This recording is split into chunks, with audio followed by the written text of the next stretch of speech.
रिश्तों को कैसे बचाएं,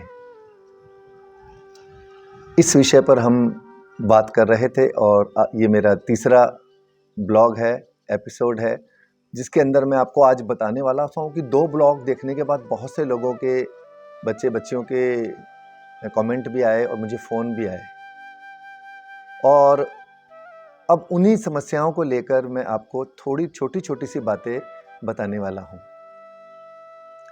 एक बेटे की खुशी के अंदर सबसे ज़्यादा खुशी किसको होती है? माँ को।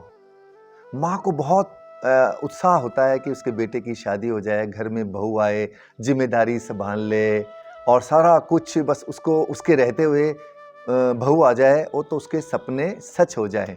हर माँ का ये सपना होता है कि उसकी अब माँ का सपना है, माँ की खुशियाँ हैं कि हमारा घर सँभाल ले। अब माँ को डर किस बात का है शादी के बाद? डर ये है कि बेटा बहू के कहने पर ना चले जाए, सारा कुछ बहू को ना बता दे, बहू का गुलाम नहीं हो जाए। यहाँ तक कई माएँ समझती हैं कि बहू के कहने पे ना चले जाए। अरे डर काहे का? अब माँ क्या सपना देखती है? माँ ये सपना देखती है मित्रों कि उस जो नई बहू आने वाली है वो मेरा वंश भी चलाए। माँ सोचती है कि बहू पढ़ी लिखी भी हो और वर्किंग वुमेन भी हो, काम भी करती हो, कमाई भी करती हो, वंश भी चलाए, मेरा भी ध्यान रखे, बेटे का भी ध्यान रखे। अब इतनी सारी जिम्मेदारियां एक बहू के ऊपर वो डालना चाहती है। अब इतनी सारी जिम्मेदारियां, अब वो पहले वाली बातें तो रही नहीं कि पूरा अब बहू आपकी जो आ रही है, जो वर्किंग वुमेन बनाना चाहती है आप या बनी हुई हैं, वो पढ़ी लिखी हैं, वो सब अच्छा बुरा भला सब जानती हैं। जब अपन इस स्टेज पे आ जाते हैं कि हम लोगों को शादी के पहले हम सारी आइडियोलॉजी सेट कर लेते हैं, तो फिर डर कैसा? तो डरने की ज़रूरत नहीं है क्योंकि आपका बेटा भी पढ़ा लिखा है या समझदार है। वो जानता है कि बहू के क्या अधिकार हैं, मेरी पत्नी के क्या अधिकार हैं, माँ-बाप के क्या अधिकार हैं और जो मेरे परिवार के साथ जो दूसरे लोग रहते हैं, दूसरे जन रहते हैं, उनके क्या अधिकार है, मेरी बहनों के क्या अधिकार है, मेरी बड़ी बहनों के क्या अधिकार है, ये सब वो जानता है। उसको आप समय दें। अब होता ये है कि थोड़े समय में ही शादी के बाद माँ को लगता है कि बस बहू आ गई, अब इसके कहने पे ही चलेगा। अरे भाई वो कर लेगा, चल लेगा। आप थोड़ा-सा संयम रखें। जब आप अपना इतनी एक्सपेक्टेशन अपनी बहू से रखती हैं, तो थोड़ा सैक्रिफाइस आप भी करें। तो ये छोटी-छोटी सी चीज़ें हैं, जो रिश्तों को मजबूत बनाती हैं। तो एक माँ के लिए ये था और फिर अब दूसरा क्या होता है? दूसरा एक और शिकायत आई थी, एक बच्ची ने मुझे बोला था कि जो बहुएँ ननंदे हैं, वो भाभियों को बहुत ज़्यादा तंग करती हैं। उनको ये देखती हैं कि भाई ननंद देखती है कि भाई मेरा हक चलेगा, मेरा भाई मेरे से ज़्यादा भाभी को प्यार करने लगा है, मुझे समय नहीं दे रहा। क्यों नहीं दे रहा भाई? आपका भाई खुश रहे, इससे ज़्यादा और परिवार के लिए खुशी क्या हो सकती है? एक माँ को चाहिए कि उसका बेटा खुश रहे और बहू के साथ अगर वो खुश है, उसको हँसता-खेलता देखती है, तो उसे तो खुश होना चाहिए कि भई मेरे बेटा कितना खुश है अपनी पत्नी के साथ के अंदर। ये द्वेषता या कोई जलैश नहीं करना अपने को। तो बहनों ननंद को भी ये सोचना चाहिए कि वो भी किसी के घर जाने वाली है। तो जो जैसा बर्ताव वो अपनी भाभी से करेगी, उसके साथ वैसा ही बर्ताव होने वाला है। तो सारी ननंदें बहुत अच्छा बर्ताव करें। मैं सच कह रहा हूँ, देखो पूरे घर खुशियों से भर जाएगा। आपके भैया के चेहरे पर इतनी खुशी का नूर चमकेगा और इतना अच्छा लगेगा आपको कि स्वर्ग से जैसा घर नज़र आएगा। नहीं तो क्या होगा, कुढ़ने से, जेलस करने से पूरा घर नर्क हो जाएगा।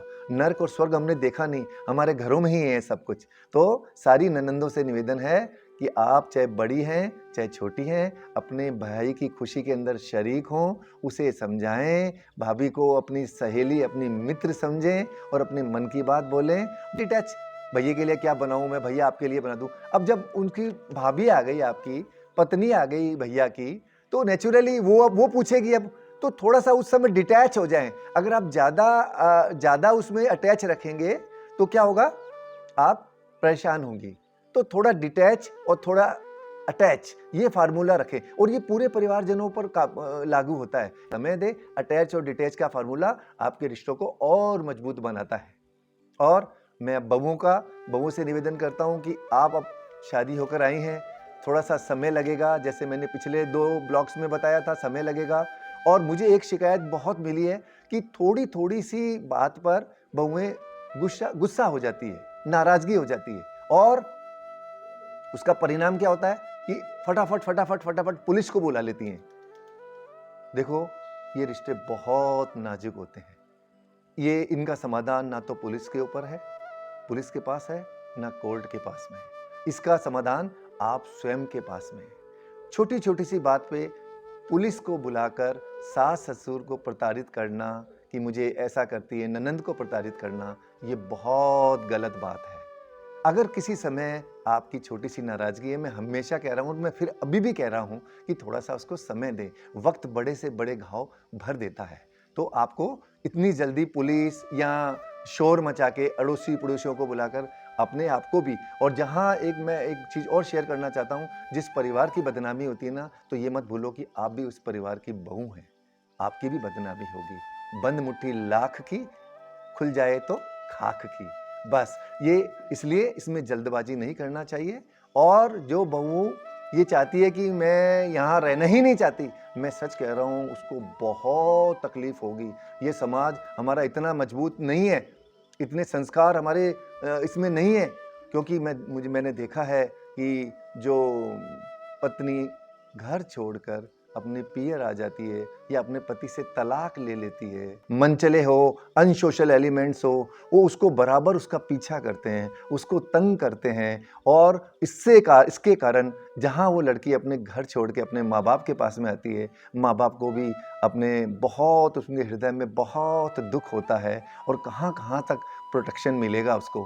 मैं ये नहीं कह रहा कि हमें नारी को या महिला को या बहू को डरना चाहिए, डरना नहीं चाहिए। आप पढ़ी-लिखी हैं, आप अपने अधिकारों के बारे में जानती हैं, लेकिन हमारी सामाजिक व्यवस्था ऐसी है कि बहुत सारे अनसोशल एलिमेंट्स यहाँ पर भरे हुए हैं, जो आपको तंग करेंगे और असली जो प्रोटेक्शन है आपका, वो आपका पति है, आपका पति है। आप उसको थोड़ा-सा संयम से, आराम से लें, जल्दबाज़ी ना करें। कईयों ने तो इस तरह के भी सवाल पूछे हैं कि 2 दिन में ही मेरा तलाक हो जाएगा। अरे मेरी बेटी, अरे मेरी बहन, ये कैसी तुम्हारी सोच है? इस सोच को बदलो और अपने आप को प्रूव करो कि 2 दिन नहीं, 100 दिन तक भी ये नहीं हो सकता। I will prove my self कि मैं एक अच्छी बहू हूँ, मैं एक अच्छी पत्नी हूँ, अच्छी भाभी हूँ और इस तरह सारे रिश्ते बहुत नाजुक डोर से बंधे रहते हैं और एक बार अगर ये रिश्ता टूट जाता है ना, बहुत मुश्किल से जुड़ता है और सच कह रहा हूँ कि कोर्ट हो या काउंसलिंग की ज़रूरत हो, पुलिस में जाएँगे, पुलिस भी हमको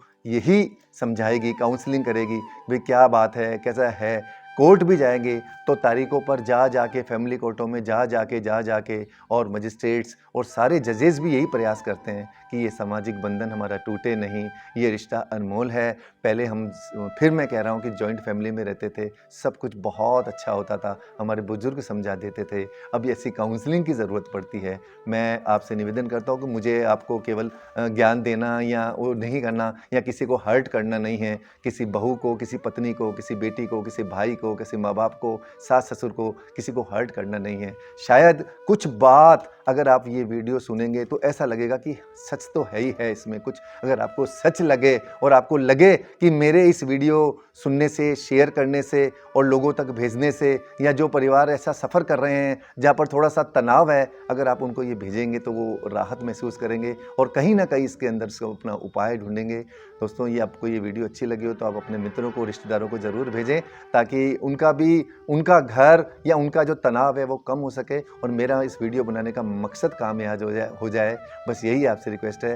इस तीसरे ब्लॉग में इतना ही और समस्याओं के साथ में और अच्छी काउंसलिंग के साथ में मैं फिर हाज़िर होऊँगा। तब तक के लिए नमस्कार।